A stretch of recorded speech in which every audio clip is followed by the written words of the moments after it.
Els fesols de Santa Pau, singulars pel seu conreu en terra volcànica i per les varietats tradicionals que es cultiven, són els protagonistes d'una visita guiada. L'Ajuntament del municipi ha iniciat amb un calendari de visites el projecte Fesolaire, amb el lema «Quan un poble dona nom a un llegum és que alguna cosa tenen als seus camps».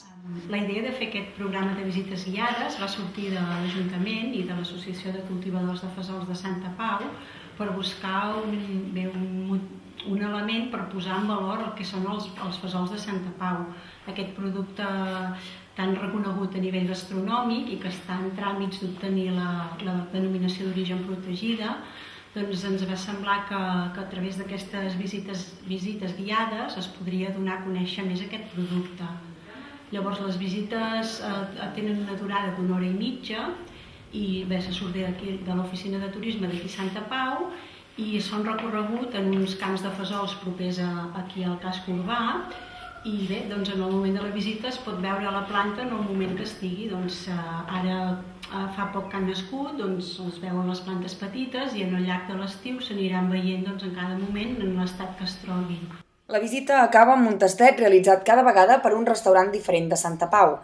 Maria ha valorat molt positivament la implicació dels restaurants en el projecte i ha destacat el caràcter moldejable de les seves visites. Tenen un contingut pautat, però també hi ha la possibilitat d'adaptar-la una mica segons el públic que hi hagi cada vegada. Si hi ha més nens o si hi ha gent més experta en el tema, es poden aprofundir més en uns temes o en uns altres.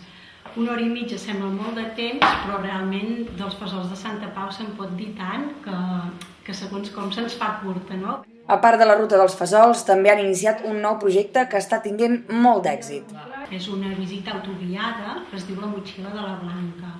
I aquesta motxilla realment lloga una motxilla aquí a l'oficina de turisme i aquesta motxilla està acompanyada d'un quadern i d'unes bossetes que hi ha a dins. Llavors el quadern ens proposa una ruta per diversos indrets del municipi, sobretot del casc medieval, i també ens proposen alguna excursió una miqueta més lluny. I és una visita autoguiada en funció del nostre temps, de les ganes que tinguem, doncs podem anar fent totes les proves, podem fer aquelles que ens vinguin més de gust.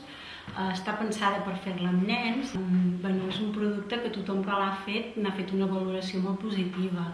Santa Pau, un poble que aprecia el producte que té i en sap treure molt partit.